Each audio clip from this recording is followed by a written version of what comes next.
Good morning everyone. Quickly join करो session बाबू। Audio video clear है क्या? ऑडियो वीडियो क्लियर है, एक बार कमेंट कर दो। ऑडियो वीडियो क्लियर है। ओके। तो लास्ट लेक्चर में हम लोग एमओटी खत्म कर चुके थे, है ना, मॉलिक्यूलर ऑर्बिटल थ्योरी कंप्लीट करके, और आयनिक बॉन्ड का हमने इंट्रोडक्शन किया था, और फजान्स रूल हमने बेसिकली पढ़ लिया था। आज हम लोग उसके आगे कंटिन्यू करेंगे। ठीक है, क्लियर है। ओके।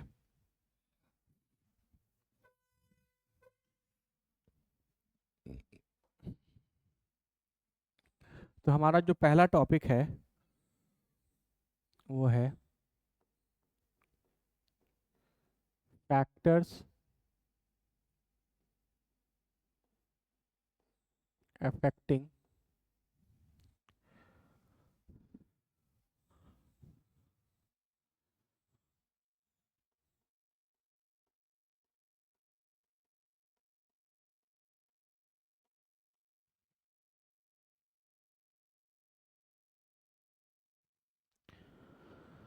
है ना, factors affecting Fajans rule. Fajans rule किन किन फैक्टर पे डिपेंड करता है? ठीक है, सोचो किन किन फैक्टर्स पे डिपेंड करना चाहिए। किसका फोन आ जाता है भाई? हाँ बताओ। देखो बेसिकली फेनोमेना क्या था? फेनोमेना ये था कि कैटायन का जो चार्ज है, जो कैटायन है, वो एनायन के इलेक्ट्रॉन क्लाउड को डिस्टॉर्ट कर देता है ना। एनायन का जो इलेक्ट्रॉन क्लाउड है उसको डिस्टॉर्ट कर देता है कैटायन, है ना। इसी फेनोमेना को आप पोलराइजेशन का फेनोमेना बोलते थे। और जितना ज़्यादा डिस्टॉर्शन होता था उतना ज़्यादा किसी आयनिक कंपाउंड में कोवैलेंट कैरेक्टर डेवलप करता था। ठीक है। तो इसका सबसे पहला फैक्टर जो है वो है चार्ज ऑन कैटायन।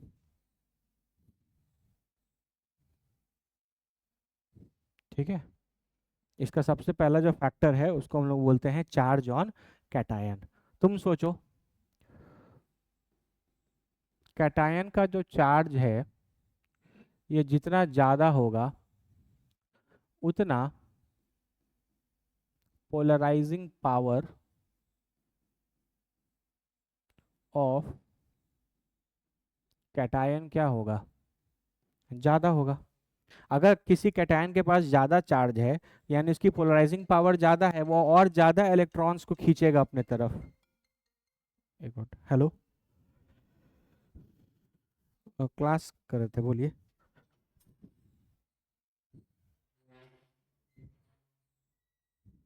फॉर्म,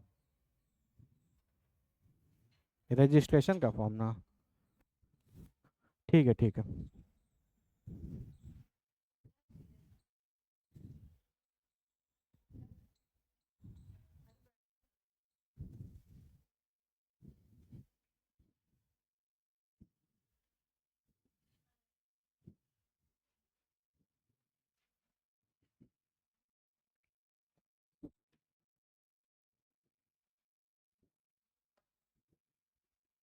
ठीक है, तो कैटायन का चार्ज जितना ज़्यादा होगा पोलराइजिंग पावर उतना ज़्यादा होगा। कैटायन जितना ज़्यादा पॉजिटिव चार्ज का होगा उतना ज़्यादा वो एनायन के इलेक्ट्रॉन्स को अपने तरफ अट्रैक्ट करेगा। ठीक है, इसका मतलब पोलराइजेशन उतना ज़्यादा होगा। इसका मतलब कोवैलेंट कैरेक्टर उतना ज़्यादा होगा। या इसका मतलब ये भी हो सकता है कि आयनिक कैरेक्टर उतना कम हो जाए। ठीक है, जैसे एग्जांपल देखो, हम तुमसे पूछें NaCl, MgCl2, AlCl3 और SiCl4। ठीक है, इन इन सारे कंपाउंड्स में से सबसे ज़्यादा कोवैलेंट कौन है? ठीक है, तो अगर तुम ध्यान से देखो तो सब में एनायन तो Cl माइनस ही है, लेकिन सबका कैटायन अलग अलग है। इसका कैटायन Na प्लस है, इसका कैटायन Mg+2 है, इसका कैटायन Al+3 है, और इसका कैटायन Si+4 है। इनमें से सबसे ज़्यादा चार्ज किसके पास है? इनमें से सबसे ज़्यादा चार्ज है सिलिकॉन के +4 के पास। फिर एल्यूमिनियम के +3 के पास, उसके बाद मैग्नीशियम के +2 के पास, और उसके बाद सोडियम का प्लस। इसका मतलब सबसे ज़्यादा पोलराइजिंग पावर किसका होगा? सिलिकॉन +4 का। सबसे ज़्यादा पोलराइजिंग पावर उसका होगा, तो सबसे ज़्यादा पोलराइजेशन भी SiCl4 में होगा। इसका मतलब सबसे ज़्यादा कोवैलेंट कैरेक्टर भी इसी का होगा। तो अगर आपसे कोई कोवैलेंट कैरेक्टर का ऑर्डर पूछ ले,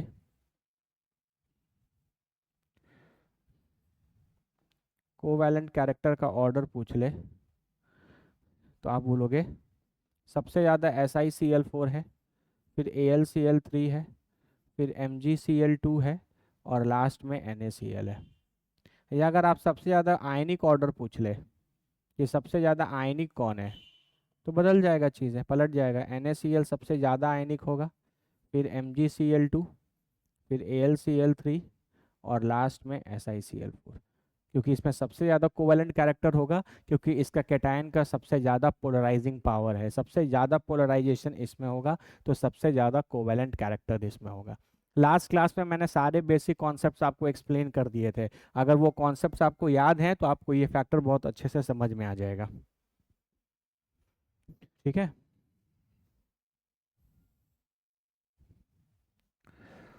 अगला आता है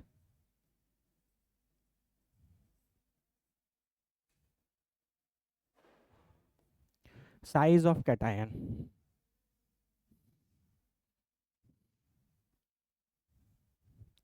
लास्ट क्लास में मैंने आपको बताया था कि कैटायन का चार्ज डेंसिटी ज़्यादा होना चाहिए। कैटायन का चार्ज डेंसिटी ज़्यादा होने का मतलब है कि कैटायन का जो साइज है वो स्मॉल होना चाहिए। कैटायन का साइज जितना कम होगा, पोलराइजेशन उतना ज़्यादा होगा, और उतना ज़्यादा कोवैलेंट कैरेक्टर होगा, या उतना कम आयनिक कैरेक्टर होगा। सिंपल सा फंडा है। कैटायन का साइज जितना छोटा होगा उसकी चार्ज डेंसिटी उतनी ज़्यादा होगी, उतना ज़्यादा वो एनायन के इलेक्ट्रॉन क्लाउड को अपने तरफ खींचेगा, उतना ज़्यादा डिस्टॉर्शन होगा, उतना ज़्यादा पोलराइजेशन होगा, और उतना ज़्यादा इसमें कोवैलेंट कैरेक्टर होगा। ठीक है। जैसे एग्जांपल देखो, मान लो हम तुमसे पूछे NaF, NaCl, NaBr और NaI में, अरे सॉरी सॉरी, कैटायन का साइज है ना, sorry, NaCl, KCl, RbCl, CsCl। इसमें तुमसे पूछे sodium chloride, potassium chloride, rubidium chloride, caesium chloride, है ना। इसमें तुम एक ये भी लिख सकते हो,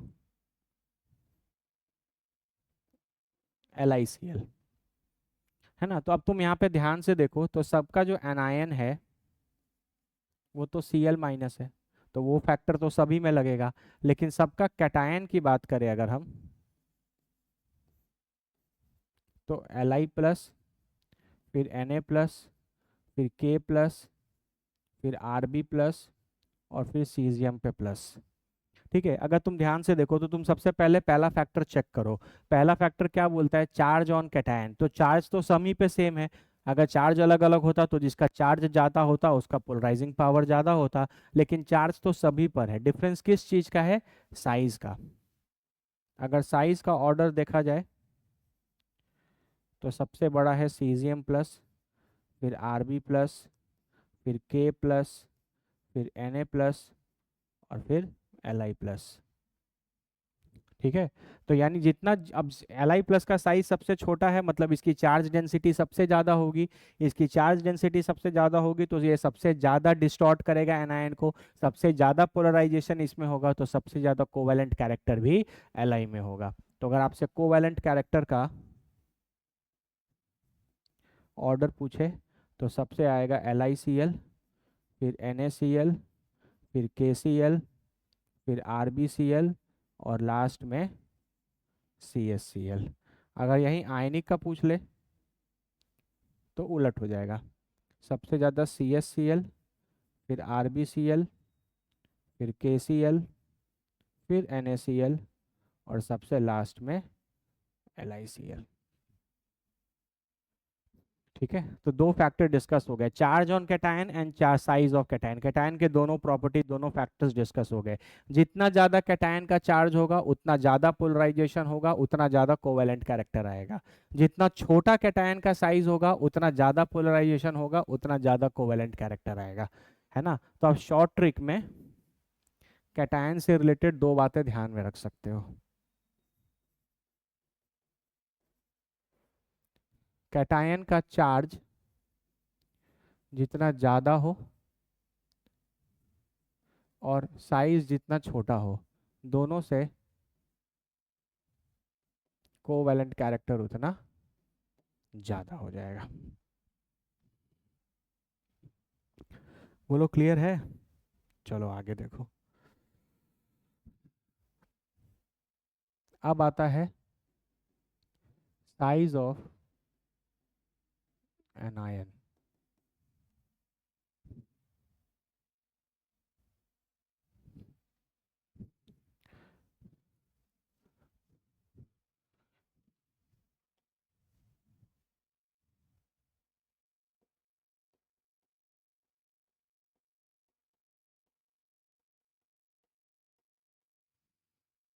ठीक है, साइज ऑफ एन आयन।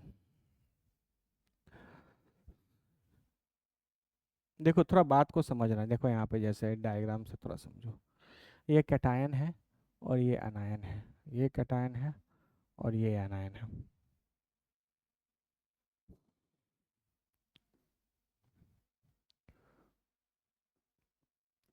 ये आपका कैटायन है और ये भी आपका कैटायन है। ये आपका एनायन है और ये आपका एनायन है। ठीक है, हम कैटायन के साइज को सेम मान लेते हैं ये के है, दोनों पोटेशियम है, के प्लस के प्लस। ठीक है, लेकिन हम यहाँ मान लेते हैं ये Cl माइनस है और ये Br माइनस है। तो the only difference between this ionic compound and this ionic compound is the size of anion. देखो एनायन का साइज जितना बड़ा होगा, अब यहाँ पर इलेक्ट्रॉन्स मानिए इस तरीके से इलेक्ट्रॉन्स हैं और यहाँ पर इलेक्ट्रॉन्स हैं और यहाँ न्यूक्लियस है। ठीक है, तो ये न्यूक्लियस है ना, एनायन का ये न्यूक्लियस है।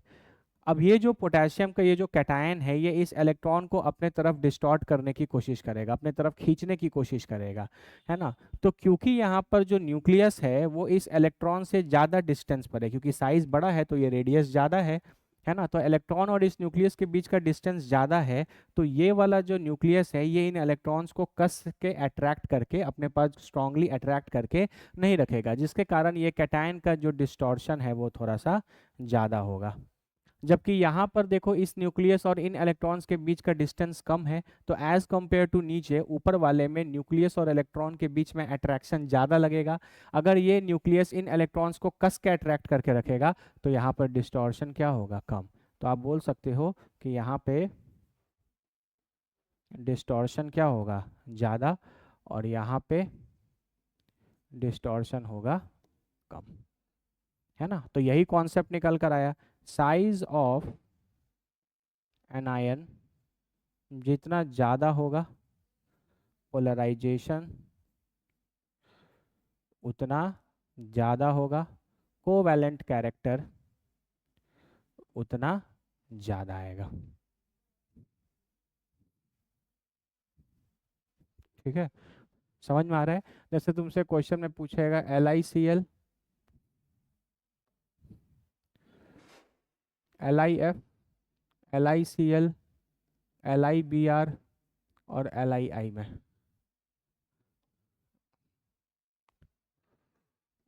LiF, LiCl, LiBr, मान लो इन तीनों में तुमसे कंपैरिजन पूछे, तो अगर तुम ध्यान से देखो तो सबका जो कैटायन है वो तो Li प्लस ही है। अब सबका कैटायन सेम है, मतलब कैटायन का चार्ज भी सेम है और कैटायन का साइज भी सेम है। अब आप एनायन में देखोगे तो F माइनस, इसका एनायन Cl माइनस और इसका एनायन Br माइनस। सब पे चार्ज का मैग्नीट्यूड भी सेम है, the only difference is size. सबसे बड़ा साइज का अगर ऑर्डर देखा जाए तो ये ऑर्डर आएगा। है ना। सबसे बड़ा साइज बी आर माइनस का है, फिर सी एल माइनस का है, फिर एफ माइनस का है। तो सबसे बड़ा अगर बी आर माइनस है तो ब्रोमीन के न्यूक्लियस और आउटर मोस्ट इलेक्ट्रॉन के बीच में डिस्टेंस भी सबसे ज़्यादा ब्रोमीन में होगा, है ना। तो यानी इसमें डिस्टॉर्शन सबसे ज़्यादा होगा, तो कोवैलेंट कैरेक्टर भी इसमें सबसे ज़्यादा होगा। तो कोवैलेंट कैरेक्टर सबसे ज़्यादा होगा एल आई बी आर का, फिर एल आई सी एल का, फिर एल आई एफ का।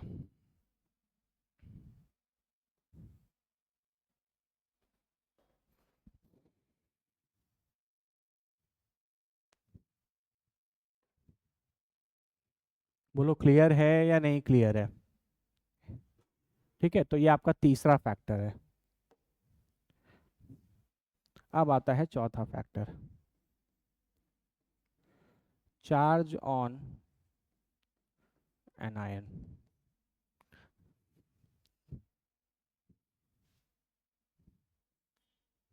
चार्ज ऑन एनायन, ठीक है। जितना ज़्यादा बाबू चार्ज होगा, चार्ज जितना ज़्यादा होगा पोलराइजेशन भी उतना ज़्यादा होगा, और जितना ज़्यादा होगा उतना ज़्यादा इसमें कोवैलेंट कैरेक्टर आएगा। ठीक है, देखो सिंपल सा बात है। मान लो यहाँ पे जैसे हम क्वेश्चन ले ले, जैसे मान लो कंपैरिजन कर ले, फॉर एग्जांपल MgCl2 में, मैग्नीशियम ऑक्साइड में, और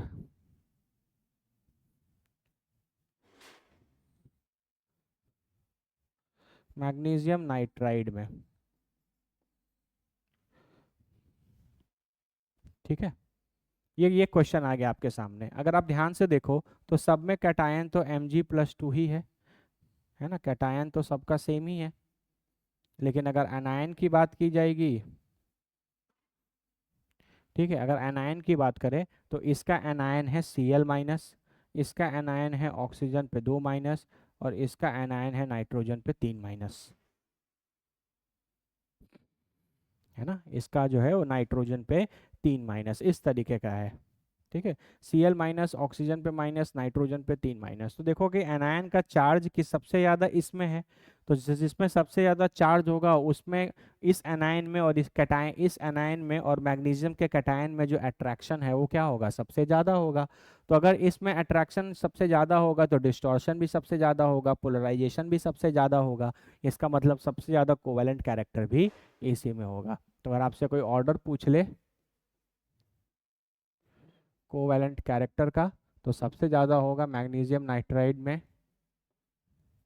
उसके बाद होगा मैग्नीशियम ऑक्साइड में, और फिर होगा मैग्नीशियम क्लोराइड में।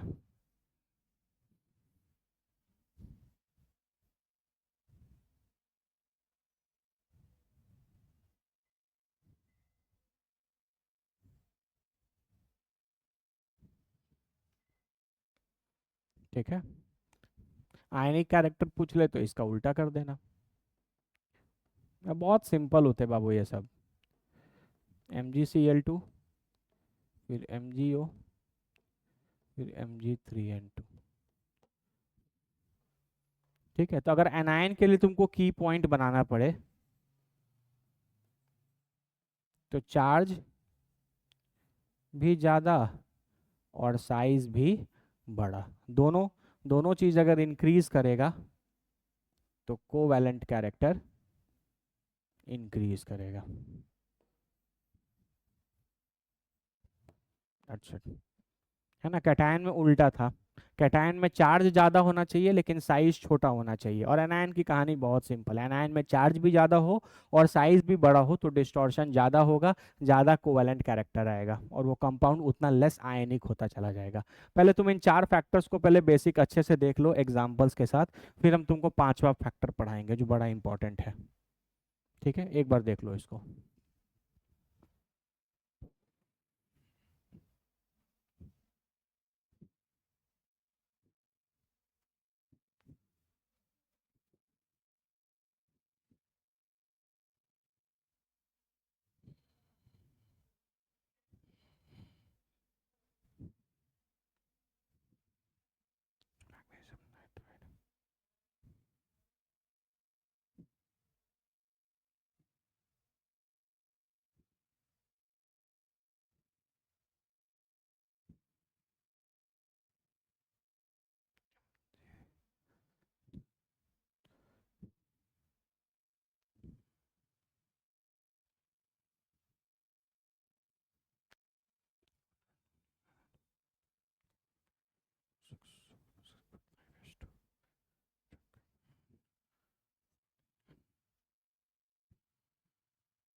क्लियर है, ये दोनों फैक्टर क्लियर है। आगे देखो, ये देखो,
ठीक है। चलो अगला देखो, ये लास्ट फैक्टर, इसको बोलते हैं टाइप ऑफ कैटायन।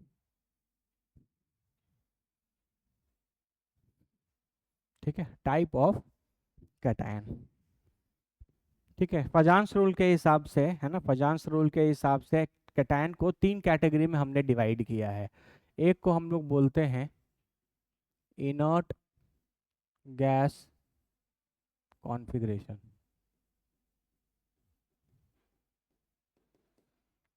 है ना। इसका मतलब ये है कि जब कोई एलिमेंट है वो कैटायन बनता है, उससे उसको आप जब कैटायन बनाते हैं तो उसका इलेक्ट्रॉनिक कॉन्फ़िगरेशन जो है वो इनर्ट गैस या नोबल गैस की तरह होता है। ठीक है, सबको पता है नोबल गैस का कॉन्फ़िगरेशन क्या होता है, NH2 NP6, है ना। जैसे इसका एग्जाम्पल है सोडियम। सोडियम जब अपना कैटायन बनता है तो वो Na+ बनता है और एक इलेक्ट्रॉन निकल जाता है। तो आप Na+ कॉन्फ़िगरेशन लिखेंगे तो इसके पास टोटल 10 इलेक्ट्रॉन्स हैं। तो लिखोगे 1s2 2s2 2p6, है ना। देखो NH2 NP6। तो आप बोलोगे कि Na+ जो है वो इनर्ट गैस कॉन्फ़िगरेशन का कैटायन है। कैसा कैटायन है? इनर्ट गैस कॉन्फ़िगरेशन का कैटायन है। जैसे आप मैग्नीशियम भी लिख सकते हो, है ना। जैसे आप Mg2+ लिखो तो Mg2+ के पास भी 10 इलेक्ट्रॉन होंगे, तो इसका भी configuration 2s2 2p6, 1s2 2s2 2p6। तो ये भी लास्ट में NH2 NP6 आएगा। तो आप बोल सकते हो कि मैग्नीशियम+2 जो है वो भी इनर्ट गैस कॉन्फ़िगरेशन वाला कैटायन है। अगला आता है, इसको बोलते हैं स्यूडो इनर्ट गैस कॉन्फ़िगरेशन।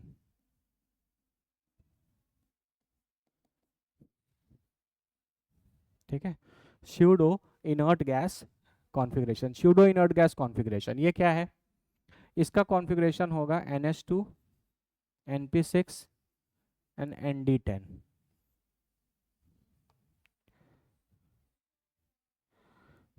ठीक है, सॉरी, N-1 D10, है ना। NH2 NP6 N-1 D10, है ना। जैसे फॉर एग्जांपल आपके पास कॉपर का कैटायन है Cu+, है ना। तुम सबसे पहले कॉपर का कॉन्फ़िगरेशन लिखो, क्या लिखोगे? 1s2 2s2 2p6 3s2 3p6, है ना, 4s1 और 3d10। सॉरी, ठीक है, पहले से ही लिखे थे, ND10। ठीक है, तो 1s2 2s2 2p6 3s2 3p6 4s1 3d10। तो अगर आप Cu+ का कॉन्फ़िगरेशन निकालोगे तो इलेक्ट्रॉन तो सबसे आउटर मोस्ट वाले में से निकलेगा, तो इसी में से निकल जाएगा।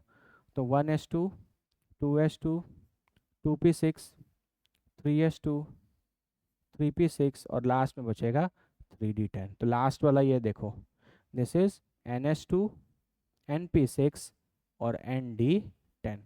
तो आप बोलोगे कि Cu प्लस जो है वो स्यूडो इनर्ट गैस कॉन्फ़िगरेशन वाला कैटायन है। ठीक है।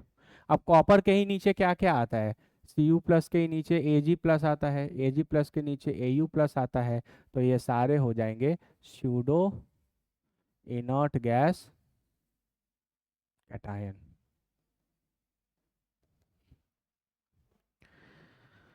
ठीक है। इसका और एक एग्जांपल आप ले सकते हो, जैसे जिंक है ना। आप जिंक समझो, तो zinc atomic number 30, 1s2, 2s2, 2p6, 3s2, 3p6, 4s2, 3d10, है ना। और हम जिंक प्लस 2 ले लें, तो आउटर मोस्ट इलेक्ट्रॉन से आउटर मोस्ट ऑर्बिटल से इलेक्ट्रॉन्स निकलेंगे, तो 4s2 से निकलेगा। तो इसका कॉन्फ़िगरेशन भी क्या हो जाएगा? 1s2, 2s2, 2p6, 3s2, 3p6, 3d10, है ना। देखो दो निकल गया। ये फिर आपका आ गया NH2, NP6 और ND10। तो ये भी क्या हो गया? Pseudo inert gas configuration.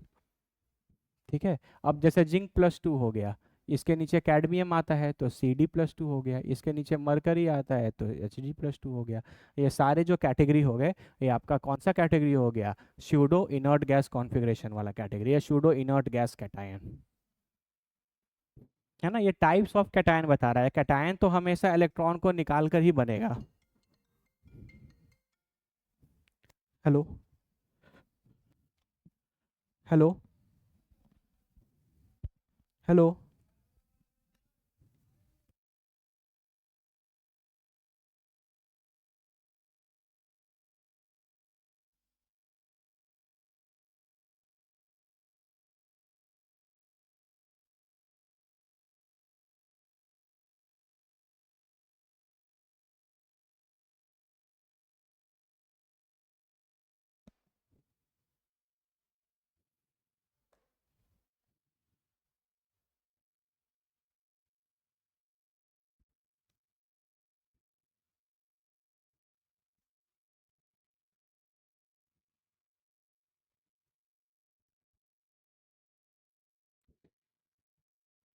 ठीक है ना, क्लियर है।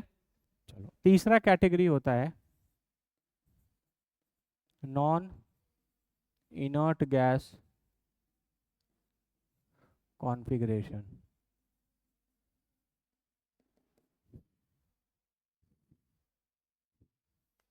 है ना। नॉन इनर्ट गैस कॉन्फ़िगरेशन वाला कैटायन, है ना। ये होता है NH2, NP6, ND10 और N+1s2, है ना। ऐसा कोई कैटायन सोच सकते हो? बताओ तो, ये बहुत इंपॉर्टेंट है। ऐसा कोई कैटायन सोच सकते हो?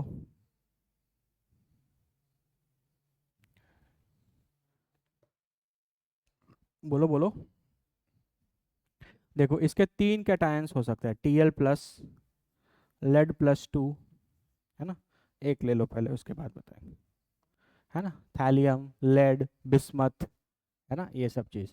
जैसे Tl+ है, तो सबसे पहले तुम हमको थैलियम का ये बताओ तो कॉन्फ़िगरेशन कितना आएगा। इसका एटॉमिक नंबर होता है 81, इसका इलेक्ट्रॉनिक एटॉमिक नंबर होता है 81। 1s2, 2s2, 2p6, 3s2, 3p6, 4s2, 3d10, यहाँ तक 30 हो गए, 30। इसके बाद आ जाएगा 4p6, 5s2, उसके बाद आ जाएगा 4d10, फिर 6s2, कितना हो गया? 30, 36, 38, 48, 50, 6s2, है ना।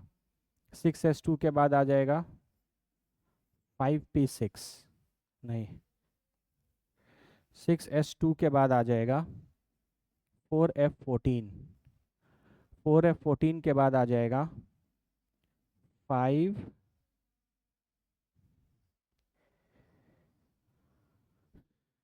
एक मिनट,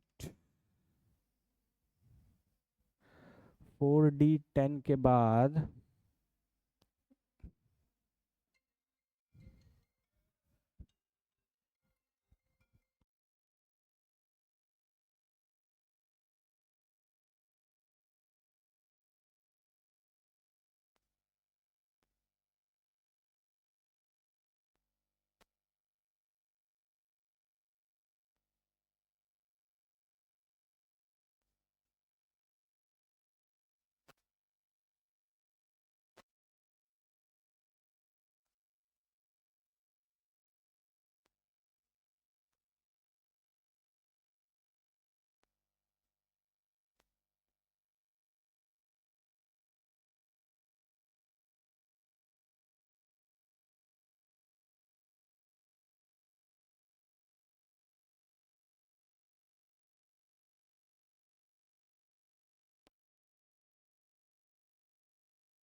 सॉरी यार, माइक ऑफ रह गया था।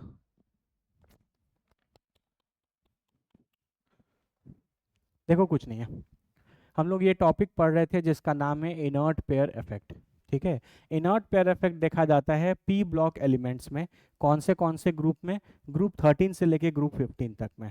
ठीक है, तो ग्रुप 13 के एलिमेंट्स लिखे हैं, ग्रुप 14 के लिखे हैं और ग्रुप 15 के लिखे हैं, है ना। ग्रुप 13 के एलिमेंट्स जनरली दो ऑक्सीडेशन स्टेट शो करते हैं, +1 +3।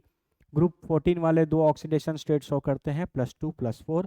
और ग्रुप 15 वाले दो ऑक्सीडेशन स्टेट शो करते हैं जनरली +3 और +5।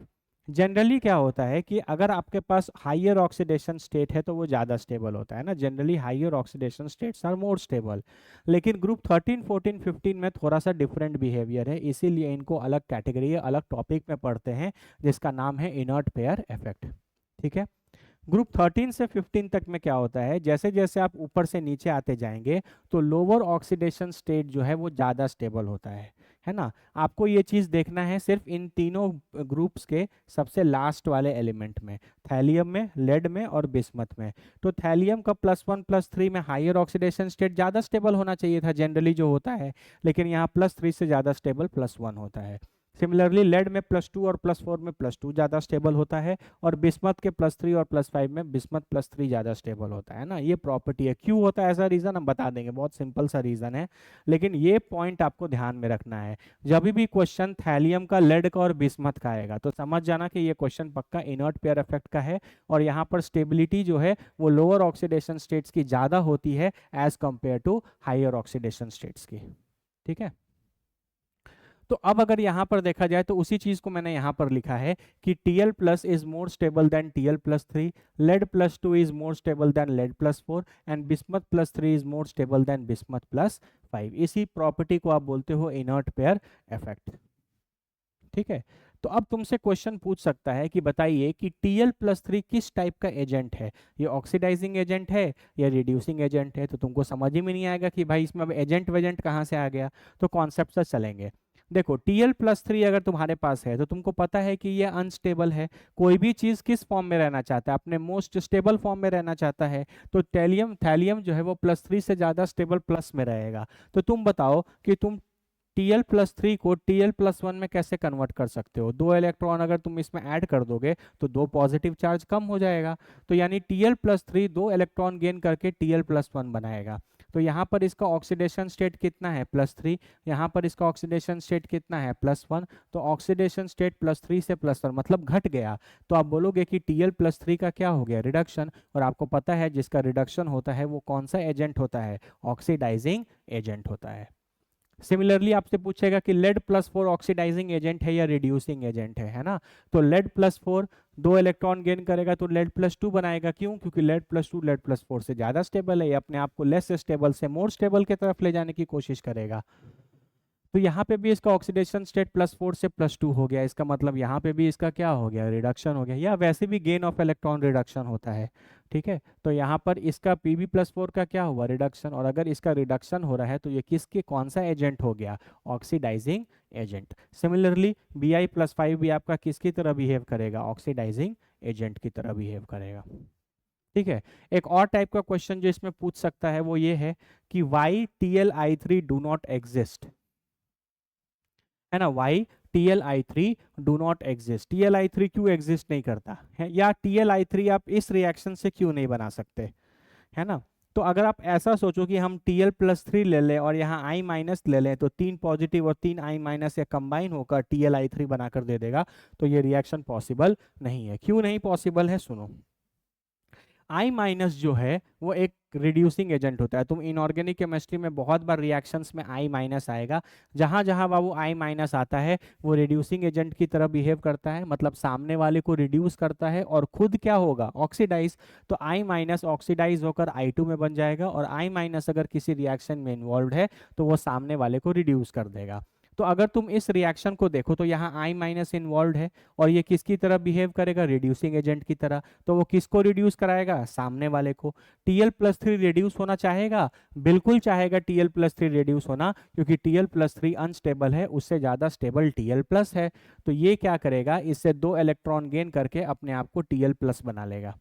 है ना। और आई माइनस कन्वर्ट हो जाएगा किस में, आई टू में। आई माइनस कन्वर्ट हो जाएगा आई टू में, और Tl+3 रिड्यूस हो जाएगा Tl+ में। तो आप बोलोगे कि Tl+3 का Tl+1 रिडक्शन हो गया, और आई माइनस से आई टू बन गया, ऑक्सीडेशन हो गया। तो आपका Tl+Tli3 नहीं बना, Tl+ से थोड़ी Tli3 बनेगा, है ना। तो इस तरीके के रिएक्शन को आप रेडॉक्स बोलोगे। सेम इसी तरीके का क्वेश्चन अगर आपसे पूछा जाए, PbI4 डू नॉट एग्जिस्ट, तो PbI4 को अगर आप बनाने की कोशिश करोगे तो Pb+4 और 4i- लिखोगे। ये फिर रिड्यूसिंग एजेंट है, ये सामने वाले को रिड्यूस करा देगा। क्या ये रिड्यूस होना चाहेगा? बिल्कुल चाहेगा, क्योंकि Pb+4 से ज़्यादा स्टेबल होता है Pb+2। तो ये फिर इलेक्ट्रॉन गेन करके अपने आप को Pb+2 में कन्वर्ट कर लेगा, और ये इसको रिड्यूस करेगा तो खुद क्या होगा, ऑक्सीडाइज। तो I- बदल जाएगा आई टू में। ये रिएक्शंस आप इनऑर्गेनिक में हमेशा देखना, जहाँ जहाँ I- आएगा वहाँ वहाँ वो ऑक्सीडाइज होकर आई टू में बदल जाएगा। एक ये बड़ा अच्छा सा इंटरेस्टिंग सा क्वेश्चन है कि Tli3 कभी नहीं बना सकते। एक तरीके से Tli3 बना सकते हैं। अगर आप Tli3 को, थैलियम आयोडाइड को अगर आप इस तरीके से बनाने की कोशिश करोगे तो नहीं बनेगा, है ना। लेकिन अगर हम ऐसा करें कि Tl+ ले ले और I3- ले ले, है ना। अब पहला बात तो यहाँ I- नहीं है कि वो रिड्यूसिंग एजेंट है, और दूसरा सामने Tl+ भी है, ये तो स्टेबल भी है ना। तो ये रिड्यूस ऑक्सीडाइज भी नहीं होगा, ना ऑक्सीडाइज होगा ना रिड्यूस होगा, क्योंकि ये ऑलरेडी स्टेबल है। तो ये स्टेबल है, ये स्टेबल है, ये दोनों कंबाइन करके अपने आप को Tli3 बना सकते हैं। तो ये एक तरीका हो सकता है Tli3 बनाने का।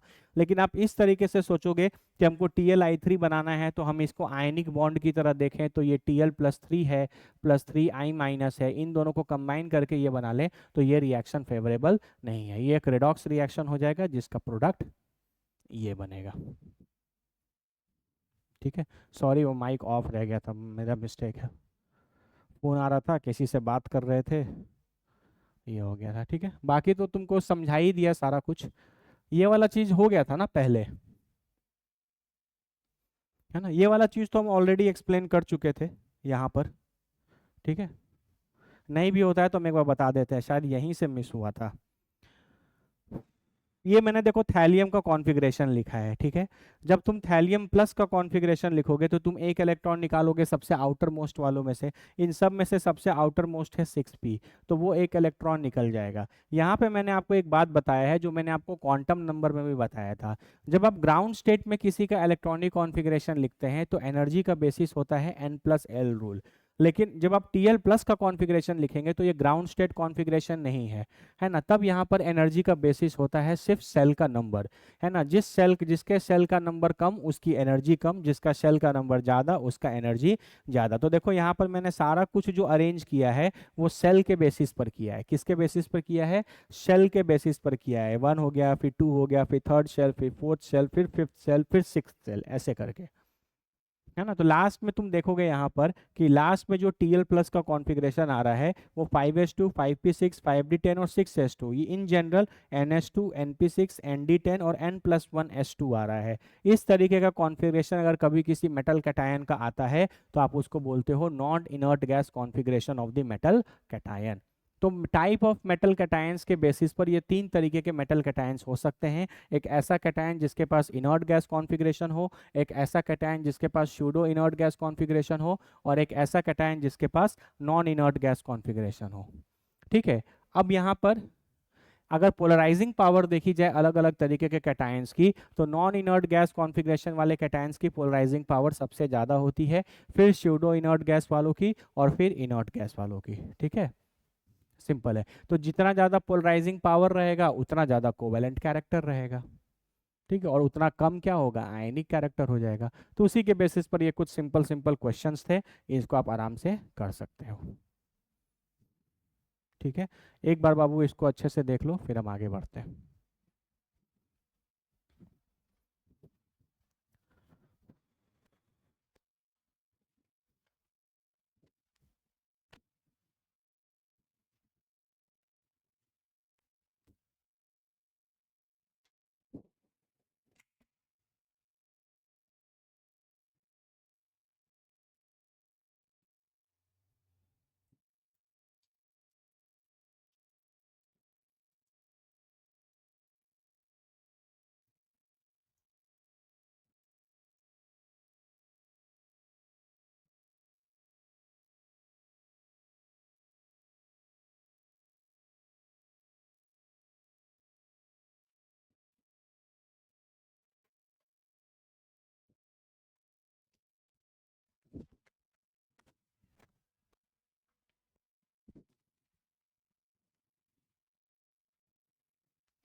ठीक है, क्लियर है।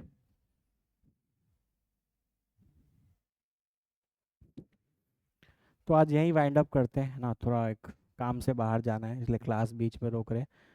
वैसे भी 10-15 मिनट शॉर्ट है ना। नेक्स्ट क्लास हम लोग करेंगे एप्लीकेशंस ऑफ अजांस रूल पे, है ना, और एप्लीकेशंस ऑफ अजांस रूल कर लेंगे।